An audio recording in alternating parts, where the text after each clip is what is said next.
Hi, I'm Master Gardener Roger Gray, a volunteer with the University of California Cooperative Extension, Los Angeles County Master Gardener Program. This is a recorded presentation of a live workshop originally presented on April 21st, 2020. We cover three basic topics in this workshop: how to plant seeds properly so they'll actually grow, things that might be wrong with your peach tree and why those leaves are curling up and dying, and finally, how to make your own worm bin out of things you might have at home, including worms. Everyone, I'm Master Gardener Daniela, and I'm speaking to you from Santa Monica. Today I'm going to talk about seed planting techniques, how you can start your veggies from seed, which is the cheapest way and the most rewarding, actually. So the first thing you need to do is think of what type of seeds you want to select. And one of the biggest mistakes beginning gardeners make is to choose seeds that are not suitable for the seasons we're in. So we are in spring now, going into summer. We are going to plant seeds that grow and produce during this time of year. I selected 4 types of seeds for you that are suitable for summer, and they are beans. So it could be any type of shelling beans or green beans, corn, squash, and again, in the family of squash, we have zucchini, butternut squash, pumpkins, any type of in that family will work for the summer. And finally, I don't know if you can see it because they are tiny, these are tomato seeds. So the first thing you need is a small container. Plastic or clay, if you have it. You can use a nursery container. Now notice that at the bottom, it has many holes. So if you want to use a container you have at home, for example, like a yogurt container or anything like that, you have to make sure you punch holes at the bottom. Why you need that? Because if you overwater by mistake and water sits in your container, your little plant will drown, rot, and die. So overwatering kills every plant. That's why it's very, very important to punch holes. You can do that with a screwdriver and a hammer. I'll show you how to do it. So here we go. You put your hammer, your screwdriver. There you go. You punch a hole. And here is your container with holes. Next, you have to fill it with soil. Now, soil, the best type of soil you can use is organic potting soil. And usually you buy it in bags from a nursery. Now, I understand that these days it might be hard to get. So it's not ideal, but if you can't get an organic potting soil, you can pick some soil from your backyard or any backyard. It's not the best, but if you don't have anything else, that will do. So now, how much soil in your container? Well, you usually want to fill it almost to the top, but just leave about a half an inch, quarter inch from the top.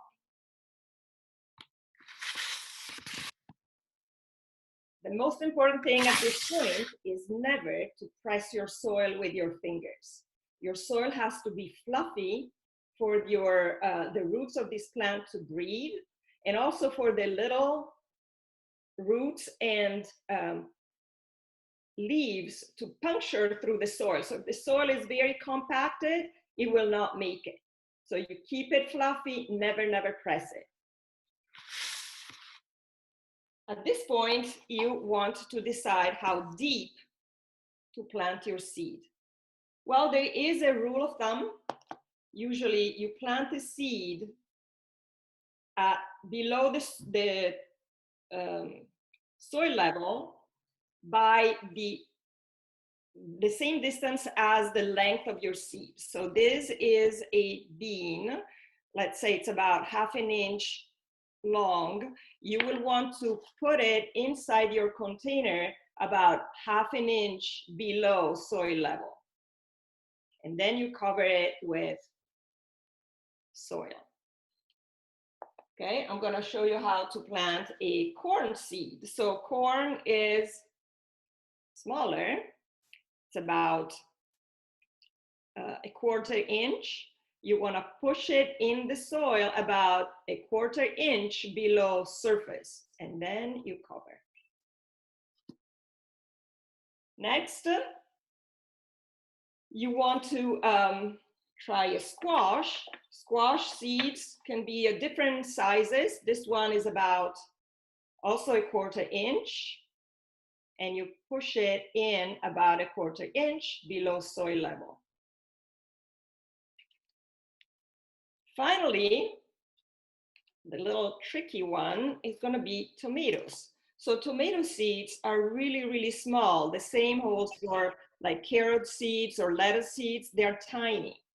So it's really hard to press them exactly the right amount below soil level. So the best thing you can do is take a pinch of seeds and sprinkle them on the surface of your container, just like you sprinkle salt on your soup.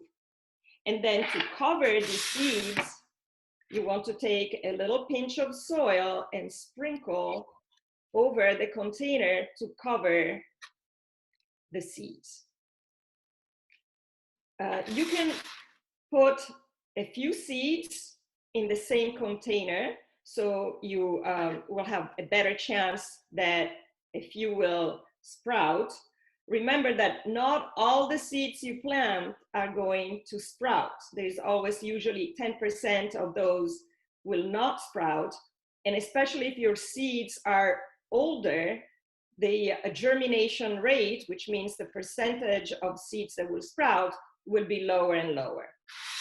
How do you figure out if your seeds are old? Well, you can, if you have used packets of seeds, in the back of your packet, there is a little label that shows when it's been packed and when and an expiration date. So ideally, you should be able to get a packet that was packaged in 2020 or 2019.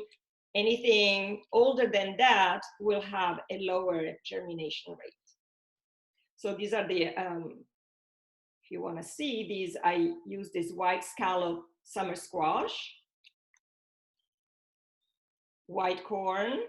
This is an early sprouting corn, and a Roma tomato. And the beans, I just took beans from my pantry, dried beans, a mix of them, and I'm gonna try to grow them from seeds I didn't even buy, I had at home.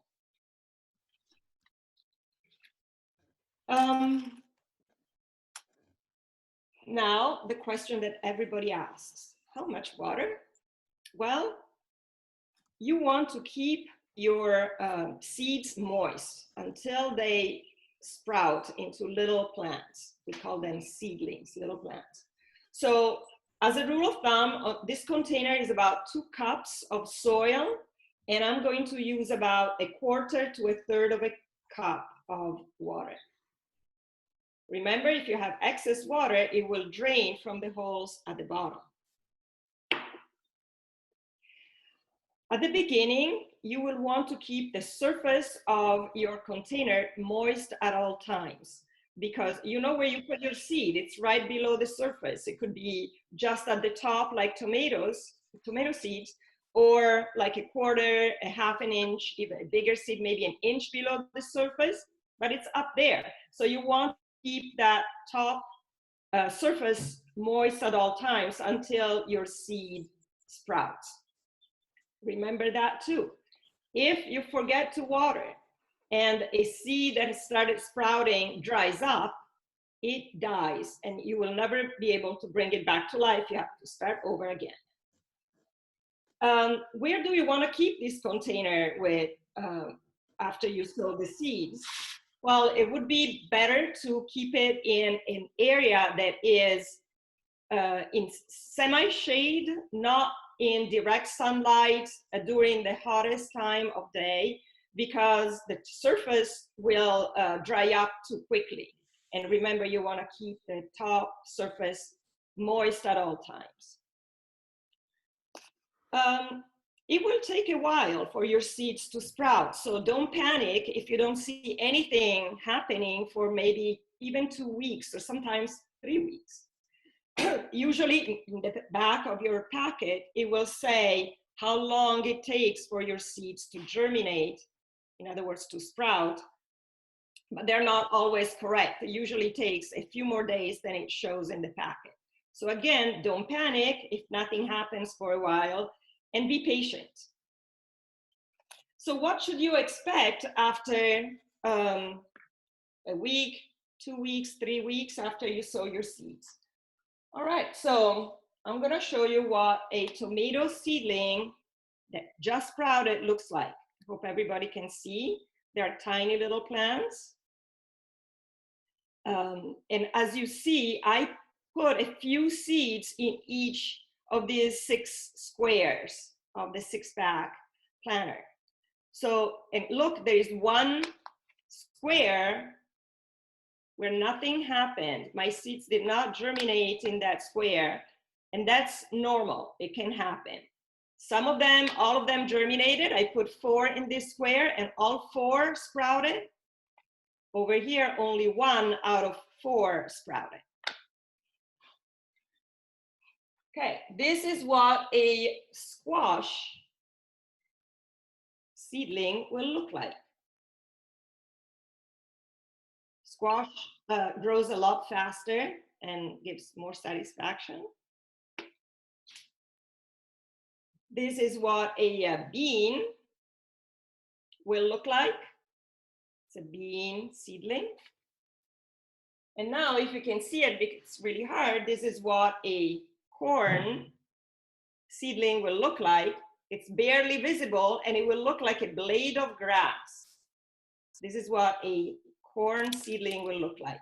Remember, unlike all the other veggies I showed you, tomatoes, beans, and squash, corn does not like to grow indoors and only likes to grow if it's together with another bunch of similar plants. They have to be grown together in groups.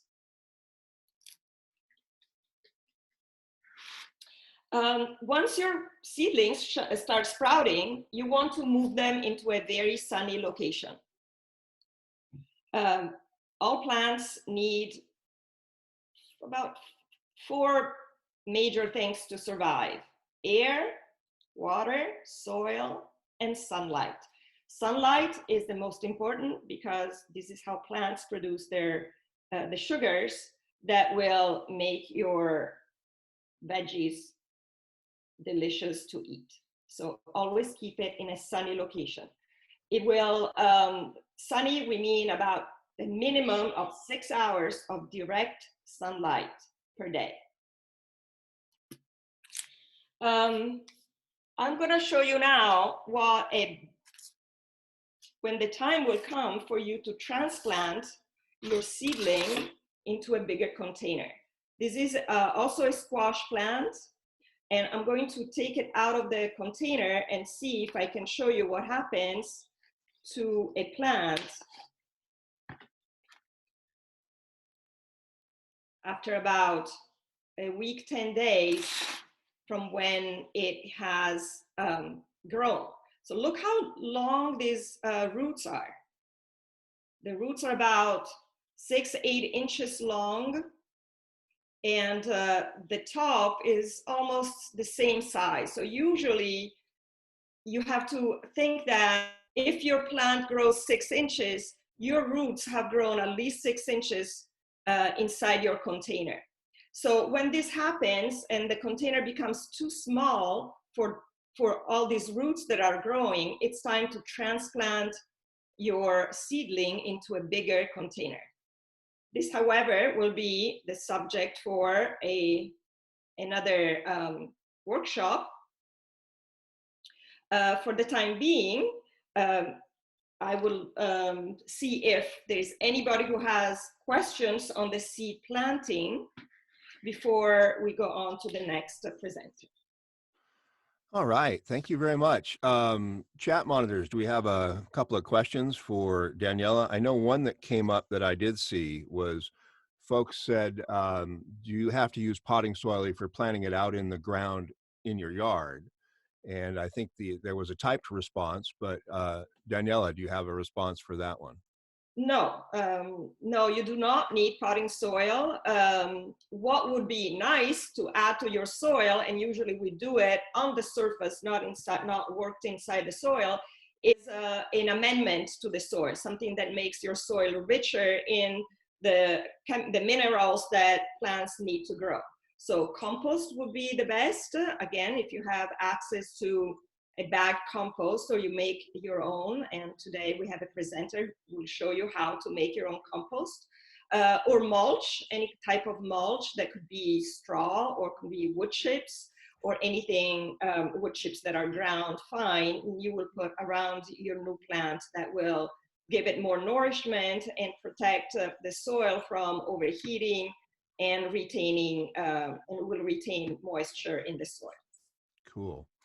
I noticed there's a question also asking if it's necessary to, or should you transplant a plant out of a pot with the soil ball intact? And I noticed that your soil was very fluffy and the roots came right out of it when you dumped it out. What's your response to the person asking about putting that soil ball from the pot just straight into the ground? Yeah, that's an excellent question. Your goal is not to disturb the roots as much as you can. So if you can remove your plant from the container without losing all the soil that's around it, that is best. So you want to protect the roots from breaking, especially if they got torn, and that could be damaging to the plant.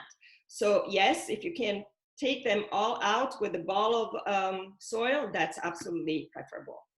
All right. And of course, we know that if it's root bound, if you can see the roots in there, you do want to break up the edges of the soil just a little bit so that it will integrate with the rest of the soil. Also, tomatoes, remember Yvonne Savio, everyone told us a couple weeks ago, tomatoes are an exception. Tomatoes do better if you rough those roots up just a little bit and it spurs them to grow new roots. But it doesn't work with other things, just tomatoes. Awesome. Chat monitors, do you have any other questions that have not actually gotten posed or responded to in the chat? Jessica, yes, ma'am.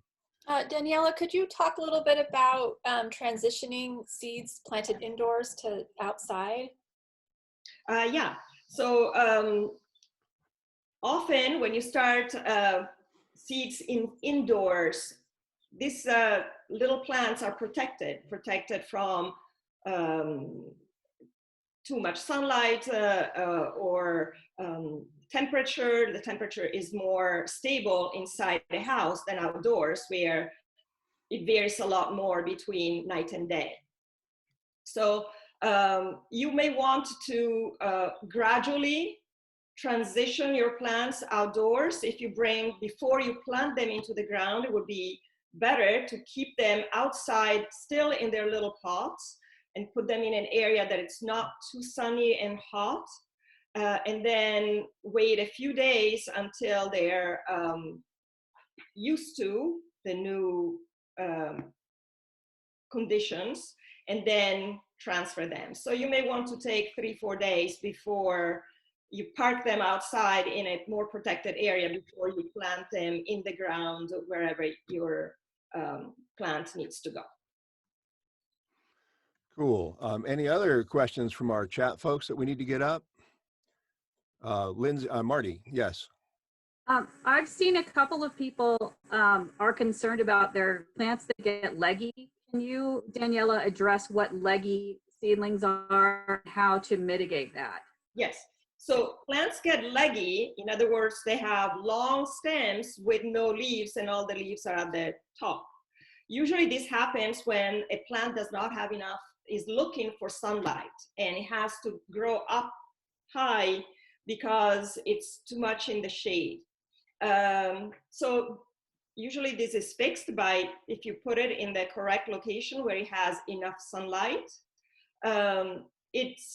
If it happens to you, it should not damage the plant in any way. You will probably have all your produce a little bit at the top and not spread out around the plant, but you shouldn't worry too much about that. Cool. The question came up in the context of folks using grow lights, and people have been increasing the amount of light, but it may be that the light isn't as effective as it's supposed to be, or it may be that it's not getting all the wavelengths that that particular plant is looking for. So there are a lot of possibilities there. Tomato plants in particular, again, like certain wavelengths of light. This is one of the reasons they found that red plastic mulch reflects red wavelengths up to help tomatoes grow. And if the LED light doesn't have all the right wavelengths, it might be causing it to try to reach up to find the right thing. Yeah. I would Cool. also add that when you plant in the spring and there's enough sunlight already, you don't quite need the grow lights. That's something that you may want to use in the winter when it takes a lot longer for a seed to sprout because it's not warm enough and not bright enough. But in the spring, you put your seedlings in a semi-shade and they will get enough light to sprout. Excellent. Thank you so much. Folks, there are a lot of questions up there and a few more general ones. If you're not, pardon me. Yes, spare you that. If you're not getting your question answered, I will tell you that the Los Angeles County Master Gardeners group has a Facebook page, and there's a subgroup for the online Master Gardeners group. So you can check in there, and you should be able to post questions there and get direct answers to those questions as well if they're not getting up here on the workshop. Having said that, real quick, I want to take about 5 minutes just to address a problem that a lot of folks are seeing. And it's sort of the talk of Nextdoor and all the neighborhood apps, since people can't go hang out on the corner right now. And that problem is somewhat specific. It affects people that have fruit trees of a certain type. The solution, however, is actually useful for anybody with any kind of fruit trees. And so very briefly here, as soon as I can get the right window to do the right thing, there we go. We want to talk about something called peach leaf curl. Peach leaf curl happens to a lot of stone fruit, apricots, among others, and pretty much all the peaches. And it's a recurring problem in a wet, cool spring. Just like the spring that we've had for the last 2 or 3 years, wet and cool. And so that is actually ideal conditions for this problem. The good news is it's not a terrible thing, even though it's ugly. This is peach leaf curl. These are photographs from the UC Ag Extension webpage and a document that I will give you later. It almost looks like a little wart on the leaf. And eventually it does kill the leaf, and it causes the leaf to develop strangely. It is caused by a fungus or a spore that gets onto the plant in the wintertime and blooms up when it gets wet, and the temperatures are in that lovely range of 40 to 68. Turns out a lot of things like to grow in that 40 to 68 degree range, including the peach leaf curl fungus. If you see this and you have fruit already, you've gotten through the worst of it, because it mostly affects fruit negatively when the fruit is first setting. The good news, bad news is it's well known, and it is here in Pasadena. That particular picture didn't come up, so hold on one sec. There we go. Here's the one in Pasadena. You can see it from a distance. It looks like there's something horribly wrong. And the solution is there really isn't one for right now. It's virulent, it's in its active phase, and anything you do isn't going to knock it down for good. What you can do is plan prevention for the fall of next year. And that's because what you need to do is certain sprays during the off season, during the time when it has almost no leaves or no leaves. I know in Southern California, many of us have fruit trees that never go fully bare, It's just a weird thing. But the solution is a special kind of dormant season orchard oil. Generally three solutions, three applications of different solutions. Oil in November, and the oil goes on and it smothers things. It smothers insects. It smothers insect eggs. It also smothers and causes problem for the fungus. But that's not quite enough because they're used to sitting that stuff out. In January, on anything except apricots, definitely not apricots, you can use a sulfur spray. Typically, they are water-based. And sulfur is a fungicide on the IPM schedule that is considered part of the organic schedule as well. So it doesn't cause a lot of problems. It smells like 4th of July in January. And that has a tendency to take care of a lot of different funguses, including peach leaf curl. And you can do the sulfur treatment on apple trees when they're dormant and many other fruit trees. The solution that works best on the peach leaf curl is copper. Copper in an oil base in mid-February. And it's super important not to do copper and sulfur at the same time. If they go together, they will potentially damage the tree. Okay, so the copper sprays are available. They usually come in an oil base if you buy them from a commercial nursery, or if it's a powder, you mix it into orchard oil. The oil is there mostly as a way to transport the copper evenly across the tree and its surfaces and hold it there for a little bit. It also has the effect that the oil has, and it smothers any overwintering larvae or eggs that might be there. And then cross your fingers and hope for a dry spring. Well, in Southern California, we don't dare, but in any case, that's the solution. And you do that for a couple of years in a row, and you may be able to knock it down and get a hold of it. You don't want to do the solution unless you know you have the problem. It's not, for a home orchard, a good thing to do every year just because. And part of the reason for that is the copper, at least, will build up in the soil, and it can have a negative impact on beneficial soil critters. The head of our Master Gardener, LA County Master Gardener Orchard team, Herb Matchelder, has his own formula. He says basically that you want to aim for the holidays, that is Thanksgiving, January, and there it is, Thanksgiving, New Year's Day, and Valentine's Day. If you go for those 3 holidays to do your spraying, you will hit it at all the right times. There's a few more details, but I won't go into those today because we want to get on to our third presentation. And I'm sure we've generated lots of questions that I'll get to in one sec. Here are 2 URLs that you can use for publications that are very, very useful. The first one is, I don't know if you're seeing the publication. Are you seeing the publication or the slide? Who sees the slide? Who sees the publication? Awesome. This is the first URL, and it's just all fruit trees, and it covers this issue with the peach leaf rot. And we'll put the links up in the chat in just a moment if they haven't gotten there already. And the other piece is a special pest note about peach leaf curl. You might recognize those pictures. And it gives all of the dirty details that I have not bothered to go into, including the copper fungicide and some other things that you can use, okay? It does say that really the only thing to do is clean up in the fall, pardon me, in order to get rid of the overwintering spores. But picking leaves off is not truly necessary because it's already in the tree and on the tree. All right, so there we go. Those are the URLs. As soon as I am finished, in just a moment, I will put them up on the chat so you can cut and paste them from there. Monitors, I can't see the chat, so are there any questions I could answer very quickly? Nothing up? Awesome.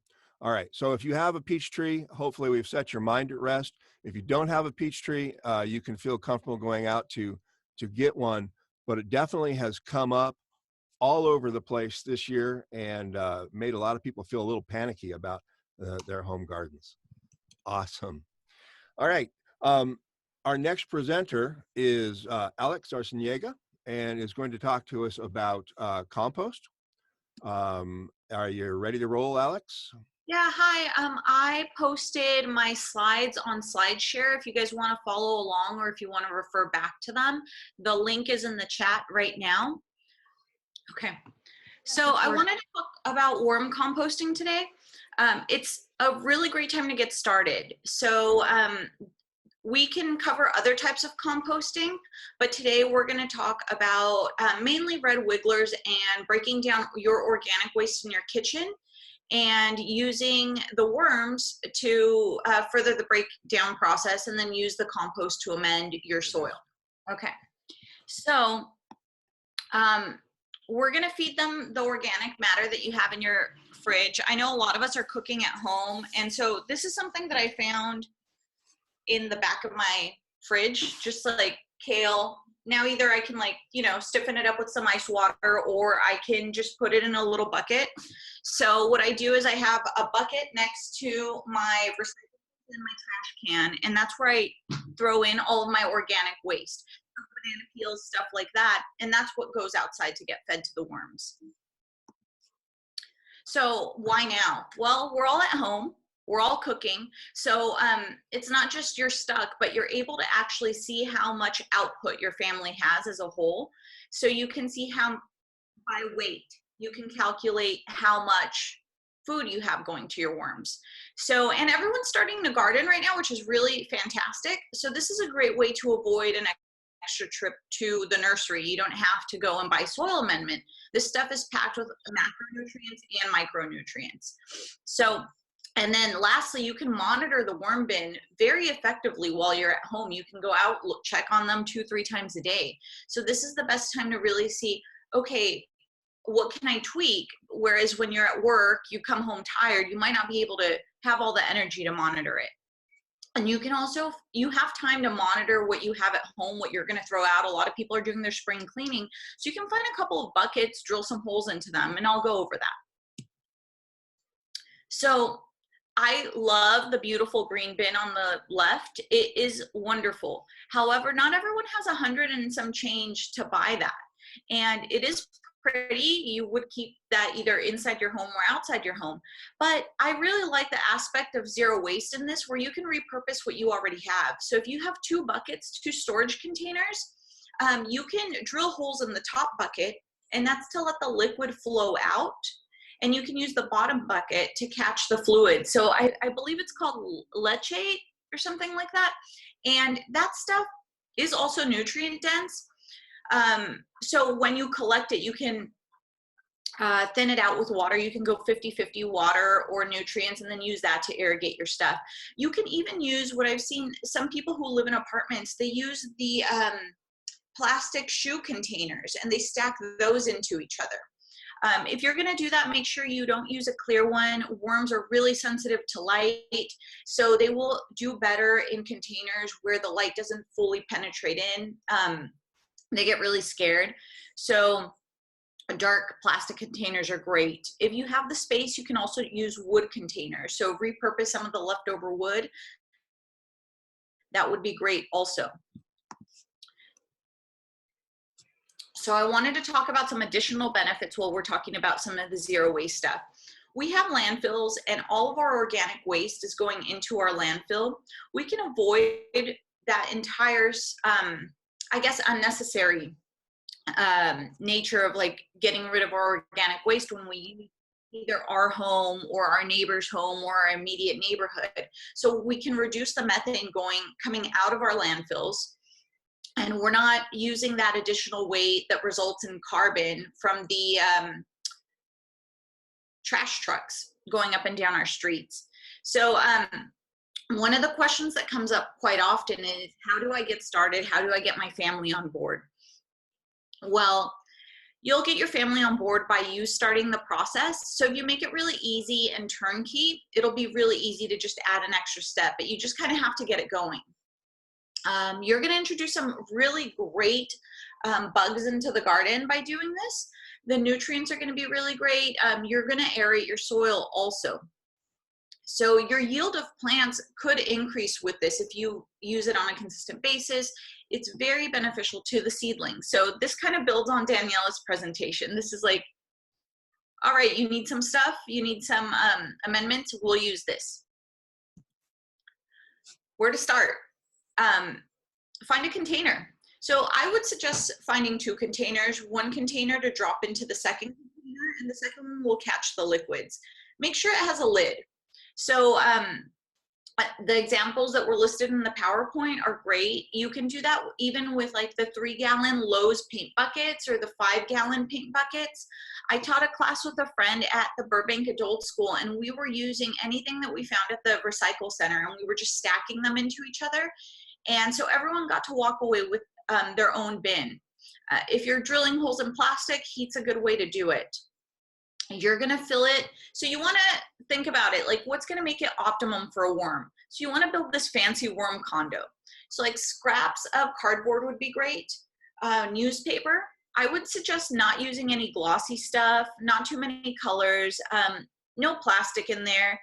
And you can use some coconut coir if you have that around. Old leaves are very helpful. You wanna moisten the bin. So worms really love a moist climate, but not too wet, not too soggy. If it dries out, you're gonna start inviting ants. So you wanna really keep I guess a good grasp of what type of moisture the worms will need. You can order worms online.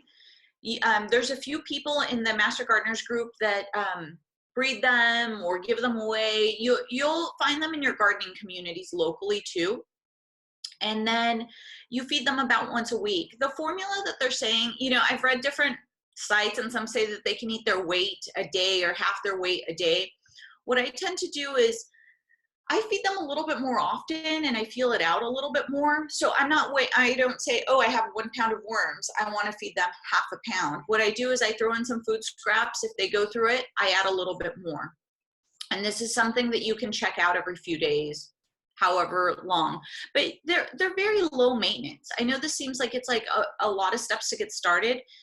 Once they're started, they're solid. So they're very easy creatures. They're easy pets. So let's talk about what to feed pals. Like I mentioned, banana peels are great. I would suggest just raw foods and vegetables. I would stay away from onions and citrus. They tend to not like that. They do need grit. So I throw in some eggshells, I crush them, throw them in there. What else? Oh, no oils, no meats, no bones. Not only is that going to make your house either stink inside or outside, but it's going to attract other animals that you might not really want there. It's going to attract, you know, bigger critters, and you don't want them opening up the bin, knocking it over. Just keep it easy. Keep it simple. When we do composting at elementary schools, we tell the kids raw foods only. I let some pasta go in here and there as long as it doesn't have oils, things like that. When do I harvest? So you'll see that the food that you put in there will start looking less and less like food and more like this rich chocolatey coffee ground. It'll smell really good too. So when you start doing that, since the worms don't like light, what you can do is you can grab some of this and put it in mounds. And anything that's going towards the light, the worms are going to kind of go back down. So then you can keep separating it. I saw other people also take their bin and scrape all of the food to one side, or all of the stuff that was done, and then on the other side start a mound. Or you can just finish that layer and add another layer, and the worms will climb up to look for the food.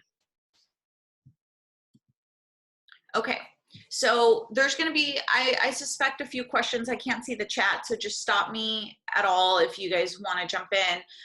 But it should not smell like stinky or putrid. It shouldn't have this strong stench. It'll have an earthy smell, but it shouldn't have like a nasty rotting smell. So you wanna protect it from the rain, you wanna protect it from too much wind, and you don't wanna just like keep adding more and more and more food. You wanna kind of strike a balance between what you can put out and what the worms can eat. And you'll see if the food keeps accumulating and they're not going through it, slow down. Let's see. So yeah, so the reason why people use the red wigglers is because they reproduce very quickly. They can reach maturity, I think 45 days or so, and then they can double their population size within 60 days. So they're a really good worm to use. They are not the same as an earthworm. And these are prolific breeders. So if you want to keep increasing, I would say don't start buying 10 pounds of worms. Start with a small bin, see how you do. The other thing, they're sensitive to temperature. So typically 55 to 77 degrees. I live in the valley and it's very hot here in the summer.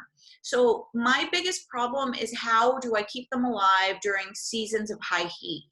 So what I do is in the summer, I freeze my compost or I freeze my food waste.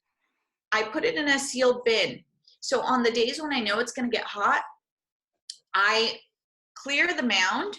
I put the food right in the middle. So the coldness of that food mound is going to really fill the air and the space and kind of bring the temperature down for the worms. So that's how I've avoided them dying in the summer. I know a lot of people struggle in the summer. On the days where it's like 115 degrees, I bring them inside and I just, you know, throw down some newspaper, cardboard, let them stay inside for a bit, put them back out. Again, it shouldn't smell, so it shouldn't be that much of a problem. Yeah, secure against pests, against dogs, against, I don't want to say kids because kids love these, but just make sure it does get very heavy, so you don't want it to tip over if it's on something high. And then I will also post some additional links on what pests are good pests and what pests are bad pests. I'll post it to the Facebook link. I found a really good resource for that that's just in a chart. And I think that's it for me. Cool. So Alex, we have one big question that is pending, and you can just unshare your screen. That'd be great. Folks asked to have a repeat on the mound information you gave to harvest. And I think what's unclear is that you're, if I understand it, taking some of the worm castings out, putting them on a newspaper out in the sunlight, and the worms are running away from the sunlight?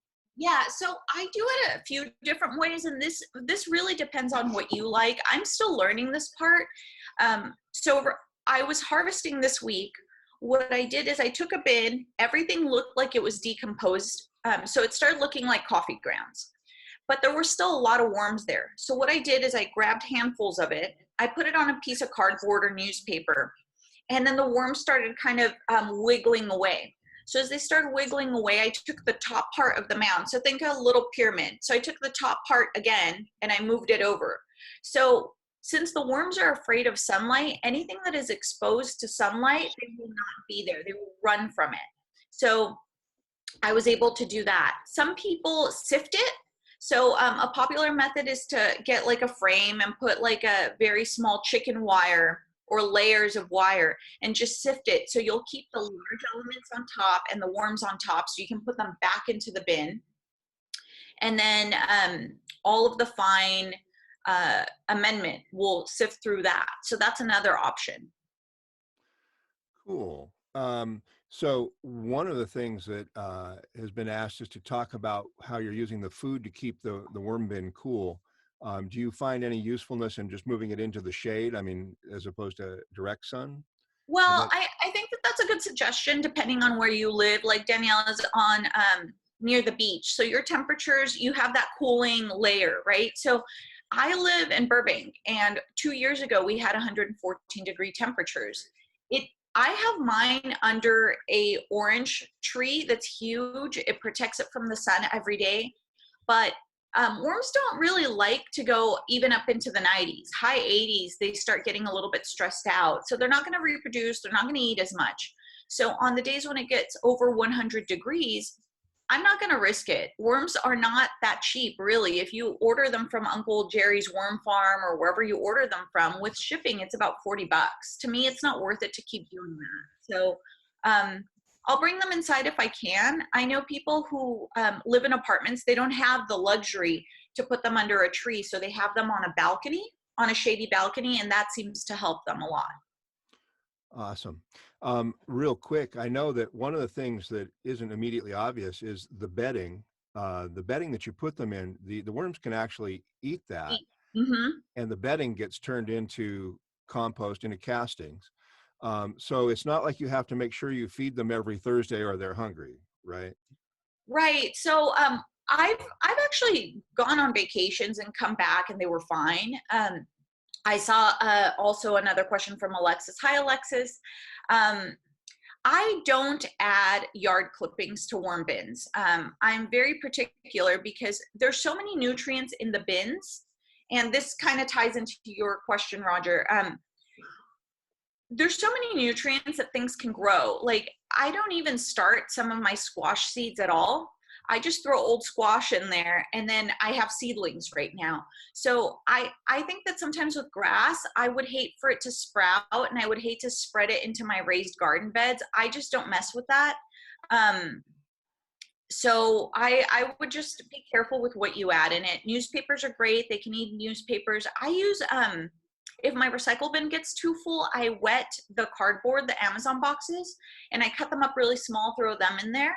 Nothing coated, nothing, I don't use any coated bright colors, anything like that. Just stuff that can break down that looks like organic materials. And I think an important thing is when you say newspaper, you mean shredded or cut up into little bits, not a whole sheet, which is not going to do much. And one of the problems with grass clippings, and this is true even in a regular heat compost bin, they can make a mat. They can make a solid mass as they start to break down, and that's not useful. Also, if you put anything on your grass or using any kind of pesticide at all in your yard, or even some fungicides, you maybe don't want to put that in the worm bin. Real quick, I noticed you said the screens. Have you ever seen the little tiny egg cases from your worm bin? Yeah, those are cool. They look like little tiny round yellow-orange balls, and they'll definitely go through the screen. And when you use the worm castings, you're adding good fertilizer for your plants, but you're also adding worm egg casings. Even if you don't want to, you're going to wind up adding worm egg casings. So for you were saying grass mats down, pasta and rice also does that. So be careful when you add like these wet, soggy things that can wear down. I would say I keep everything, and I have people compost here who don't have compost at home. I say 1/2 inch to 1 inch, because that, the worms can eat it on around. They can eat around it, and it's easier to break down. It doesn't, I just try to avoid the stench because I want people to get really into composting. And if things start stinking, it's a turnoff. I hear you. I hear you. There are buckets of questions out there, but we're getting real close to the time that we're going to wrap up. So I will ask if you will put your links up one more time for folks. And again, to remind folks that you can go to the Los Angeles County Master Gardener Facebook page, and there is a separate group for the online Master Gardeners that we affectionately call OMG, where you can get specific questions answered, and we'll try to get this information posted up by the end of the day, so that you can come back to refer to it. Again, Los Angeles County Master Gardeners Facebook page, and the online Master Gardener subgroup there. One of the things, by the way, Alex, I wanted to mention, one of my favorite tricks that we like to take, we get sprouts on our cantaloupe from the worm bin, because we'll just put a 1/2 a cantaloupe down and let the worms eat it up. And you wind up with an empty shell of just the skin, and then even less, just the net on the shell. And it's really interesting. You can tell what they've eaten. All right. Anybody else have a question or a comment to direct to any of the Master Gardeners? We have about 5 minutes to take general questions or concerns, and we can do those now. In the chat is the Master Gardener helpline. And the question is, will the classes continue through May? We will have a May schedule. We don't know if they will be weekly. As long as we are stuck safer at home, I suspect we will try to do this weekly. Once we no longer have to garden in place, we will change the title and possibly come down to a little less often. I know that there are 6 or 7 of us on the active Master Gardener staff here right now for this project. and we're spending a good part of our week getting ready for each week's presentation. So I don't know if that's sustainable once the Safer at Home is done, but we will definitely continue. We will have a different link for the month of May, however, so watch for that. Okay, we want to change it up. We had a nice clean session today for the most part. All right, chat monitors or master gardeners, anybody else have questions, comments that we need to address before we sign off? I saw a hand. Yes, Janella. I would suggest maybe that the participants, our audience, send in some topics they want us to cover. I saw just a question about other types of composting, which definitely there are, and we'll be happy to cover that topic maybe in the next week or after that. So, maybe we should invite everybody to ask for suggestions. Absolutely, and that's actually a great suggestion. The Facebook page is available for that. Also, for the moment, you can send an email to gardenpasadena@gmail.com, and we'll get those forwarded to everybody that might be interested in doing one of those topics. Because we're interested in talking about the things that you have questions about. And again, I'm going to mention the Facebook page. Los Angeles County Master Gardeners is what you're looking for. Awesome. Anybody else have last comments, thoughts, questions for a presenter that would be really important to get out? Awesome. Well, we are coming up on 10:58, so we are good for the day. I greatly appreciate everybody coming in and joining us. Look forward to seeing all of y'all next week. Again, 10 o'clock Tuesday, same bat time, same bat ID code. All right, excellent. Master Gardeners, if you'd stick around for 5, thank you, everybody.